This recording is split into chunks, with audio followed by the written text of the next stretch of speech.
सदियों पुरानी बात है। मुल्क शाम की सरहदों के करीब नूराबाद नाम का एक कदीम शहर आबाद था। इसी शहर के बीचों बीच मशहूर नक्काशीदार उस्ताद करीमुद्दीन का पुश्तैनी कारखाना था। उनकी हथौड़ी और छेनी की आवाज से पत्थर भी मोम की तरह पिघलकर बोल उठते थे। उस्ताद करीमुद्दीन का नाम पूरे सूबे में इज्जत से लिया जाता था। उनके हाथों में ऐसा जादू था कि बेजान पत्थरों में भी रूह फूंक देते थे। चेहरे पर झुर्रियों का जाल उम्र और तजुर्बे की गवाही देता था, मगर आंखों में एक गहरा रंज छुपा रहता था, और उस रंज की वजह था उनका इकलौता बेटा साहिल। साहिल नाम का तो समंदर जैसा गहरा था, मगर मिजाज में हवा का झोंका।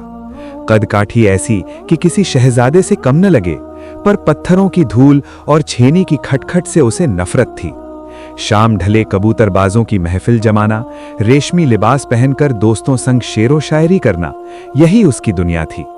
उस्ताद करीमुद्दीन ने अपनी पूरी जवानी पत्थरों को तराशते गुजार दी थी, ताकि साहिल को कभी धूल फाकनी न पड़े, और शायद यही उनकी सबसे बड़ी भूल थी। साहिल के हाथों ने कभी हथौड़ी का वजन नहीं जाना था।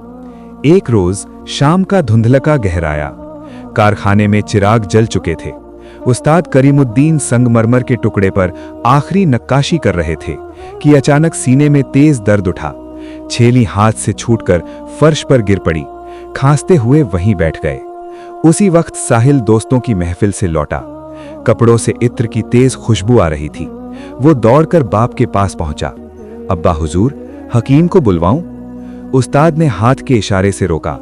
बूढ़ी आंखों से बेटे के बेफिक्र चेहरे को देखा, जिसमें न भविष्य की चिंता थी, न मेहनत का कोई निशान। कांपती आवाज में बोले, बेटा, मेरी बीमारी का इलाज हकीम कर देगा, मगर उस नासूर का क्या, जो मुझे अंदर ही अंदर खाए जा रहा है। मेरे बाद ये कारखाना वीरान हो जाएगा। मैंने तुझे रेशम का आदी बना दिया।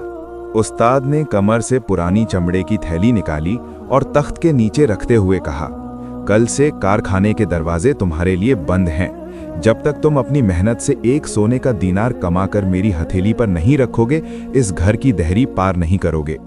माँ बेगम आमिना दौड़ती हुई आईं। ममता से भरे दिल ने बेटे का पक्ष लिया, मगर उस्ताद सख्त थे। अगर आज इसे घोंसले से धक्का न दिया तो कभी उड़ना नहीं सीखेगा। साहिल ने सोचा, एक दीनार कौन सी बड़ी बात है, दोस्तों की मदद मिल जाएगी। वो तंजिया मुस्कान के साथ बोला, ठीक है अब्बा हुजूर, और घर से निकल गया, इस गलतफहमी के साथ कि दुनिया बाहें फैलाकर उसका इंतजार कर रही है। रात ने नूराबाद की सच्चाई दिखा दी। दोस्त मिर्जा कामरान ने हंसी उड़ाई। दोस्ती बराबरी वालों में होती है।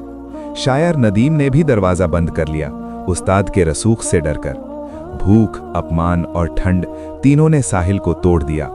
उसी रात माँ चोरी छिपे आईं, पल्लू से दीनार और 2 रोटियां निकाली। साहिल का ज़मीर कांपा। ये उसकी कमाई नहीं थी, मगर कमजोरी जीत गई। सुबह उसने वही दीनार बाप के सामने रख दिया। उस्ताद ने बिना कुछ कहे दीनार आग में फेंक दिया। साहिल चुप रहा। उस्ताद बोले, ये तेरी कमाई नहीं, अगर होती तो तेरा दिल जलता, और साहिल को फिर बाहर भेज दिया। अब रास्ता सिर्फ मेहनत का था। साहिल ने सराय में अस्तबल का काम पकड़ा। मालिक बख्त खान ने शर्त रखी, 3 दिन बाद मजदूरी। गंदगी, बदबू, छाले, पहली रात कयामत थी। रहीम चाचा ने हौसला दिया। दिन हफ्तों में बदले, हाथ सख्त हुए, कंधे मजबूत। उसने बख्शीश ठुकराना सीख लिया। मैं मजदूरी लेता हूं, खैरात नहीं। 4 महीने की जान तोड़ मेहनत के बाद चांदी तौलकर उसने सर्राफ से 1 सोने का दीनार लिया। वो दीनार उसकी भूखी रातों, जले हाथों और बहते पसीने का निचोड़ था। साहिल घर लौटा। उस्ताद के सामने दीनार रखा। उस्ताद ने फिर आग में फेंका, और इस बार साहिल चीख पड़ा। उसने नंगा हाथ अंगारों में डालकर दीनार बचा लिया।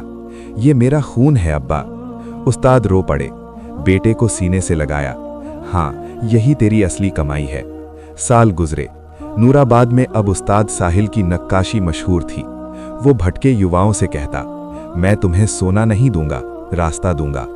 दीवार पर टंगा वही दीनार गवाही देता कि मेहनत कभी बूढ़ी नहीं होती और हुनर कभी गरीब नहीं होता। मुफ्त की रोटी पेट भर सकती है, इज्जत नहीं। सच्ची दौलत वही है जिसे इंसान अपने पसीने से कमाए।